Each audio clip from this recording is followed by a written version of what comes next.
Yahoo! Pogo's cartoon.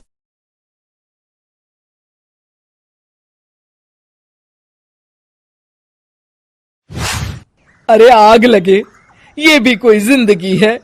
सुबह से चिल्लम chilli पुकार सुन के मैं तो तंग आ गई हूँ। अरे वो भी क्या दिन थे जब मैं गांव में रहा करती थी। पहले बड़ी सुखी थी मैं। पहले मेरी जिंदगी क्या थी और अब क्या हो गई है। शहर में तो लोग भेड़ बकरी की तरह जीते हैं। जीने का असली मजा तो गांव में है। क्यों, क्या हुआ माँ जी? आज गांव की बहुत याद आ रही है आपको? अरे हाँ बहू, शहर का जीना भी कोई जीना है। लोगों की आधी जिंदगी तो सड़कों के ट्रैफिक में निकल जाती है और यहाँ रखा ही क्या है। एक बात कहूं, दिल्ली शहर अब पहले जैसा नहीं रहा। क्या माँ, जब देखो गांव के गुणगान गाती रहती हो। ठीक है, इस बार ना बच्चों के कॉलेज की छुट्टियों में हम सब गांव चलेंगे, ठीक है? हाँ, ये ठीक है। फिर कुछ दिनों के बाद सारा परिवार अपने गांव चला जाता है। अरे वाह, कितनी ताजी और साफ हवा है, कितनी शांति है यहाँ। चल बहू, अब बढ़िया सा खाना बना दे, मजे से आंगन में बैठ के खाएंगे। सुशीला गांव का माहौल देख बड़ी खुश होती है। 2 दिन के बाद गांव की कुछ औरतें सुशीला के घर आती हैं। बड़े दिनों के बाद गांव आई है सुशीला। हमें तो लगा कि तू शहर जाके गांव को भूल गई। और बतिया, तेरी बहू कैसी है? जरा मिलवा तो उससे। अरे मेरी बहू तो लाखों में एक है। बड़ी किस्मत वाली हूं मैं जो मुझे जानकी जैसी बहू मिली है। हमेशा मेरी सेवा में लगी रहती है और आज तक कभी पलट कर जवाब नहीं दिया उसने। सुशीला की बातें सुनकर सभी औरतें हंसने लगती है।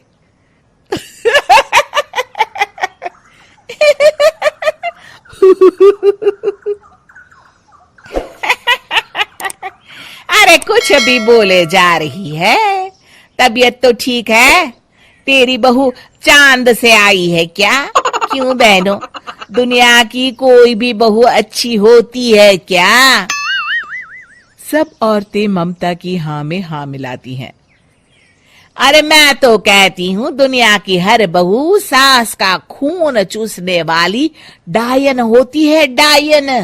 मैं तो एक बिल में 1000 सांप के साथ रह सकती हूँ, लेकिन अपनी बहू के साथ नहीं रह सकती। हाँ, तूने सही कहा। मेरी बहू तो तेरी बहू से भी 2 कदम आगे है। सब औरतों की बातें सुनकर ममता मन ही मन बड़बड़ाती है। अरे ये गांव सुधर गया, लेकिन औरतें नहीं सुधरी। अगर थोड़ी देर और इनकी बेवकूफी भरी बातें सुनूंगी तो मैं सच में पागल हो जाऊंगी। फिर सुशीला उन औरतों को घर से दफा कर देती है और राहत की सांस लेती है। अरे बहू, जरा बाम लाके मेरे सर पर तो लगा दे। उन औरतों की फालतू बातें सुनकर मेरा सर चकरा गया है। इस गांव की औरतों का तो भगवान ही मालिक है। फिर अगले दिन सुशीला की सास उससे कहती है, अरे बहू, तू यहाँ क्या आराम फरमाने आई है? आखिर ये तेरा ससुराल है। चल चल, घर के कामों में हाथ बटा। शहर में कुछ काम धाम तो करती नहीं है। जरा अपने आप को तो देख, कितनी मोटी हो गई है। सारा दिन घर का काम करने के बाद शाम को सुशीला, हाय मेरी कमर, हाय मेरे पैरों ने तो जवाब दे दिया। आज तो मुझसे मक्खी भी न मारी जाएगी। अरे बहू, जरा आकर मेरे हाथ पैर तो दबा दे। जी माँ जी, अभी आती हूँ। तभी सुशीला की सास जानकी को रोकते हुए कहती है, अरे रुक जा बहू, एक दिन काम करके इसको इसकी नानी याद आ गई। हम लोग तो रोज इतना काम करते हैं, कोई जरूरत नहीं इसके हाथ पैर दबाने की। सुबह तक सब ठीक हो जाएगा। सुशीला अपनी सास की बातें सुनकर हैरान रह जाती है। इस तरह धीरे धीरे गांव आने के बाद सुशीला की परेशानी शुरू हो जाती है। फिर एक दिन, अरे आज तो मैं कपिल शर्मा देखूंगी क्योंकि आज संडे है। सुशीला जैसे ही टीवी ऑन करती है तभी बिजली कट जाती है। अरे सत्यानाश, इस बिजली को भी अभी जाना था। इतने दिनों से मैं टीवी सीरियल देख नहीं पाई। हमारा देश इतनी तरक्की कर रहा है, अरे पता नहीं ये गांव कब सुधरेगा।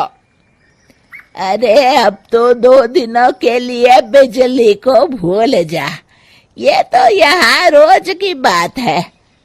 अब इस अंधेरे में रहने की आदत डाल ले। हाँ, हे भगवान, अब क्या होगा? ऊपर से इन मच्छरों ने जीना हराम कर रखा है। दूसरी तरफ घर के काम कर कर के और बिना किसी सुविधा के सुशीला तंग आ जाती है और उसे शहरी जीवन याद आने लगता है। क्यों माँ, मजा आ रहा है ना? अरे आपने ऐसी सूरत क्यों बना रखी है? मुस्कुराइए, अब हम गांव में हैं। मोहन के साथ जानकी भी अपनी सास की खिंचाई करती है। हाँ हाँ माँ जी, आप ही तो यहाँ की बड़ी तारीफ कर रही थी। फिर अभी तो कुछ ही दिन बीते हैं, वैसे भी अब तो आप यहीं रहने वाली है ना? अरे नहीं नहीं बहू, मैं एक दिन और यहाँ रुकी तो मर जाऊंगी। मुझे शहर ले चलो। क्या दिन थे, कितनी सुखी थी मैं वहां। ठीक है माँ, हम कल ही वापस शहर चले जाएंगे। इस तरह सुशीला शहर आ जाती है और फिर कभी दोबारा गांव जाने की जिद नहीं करती।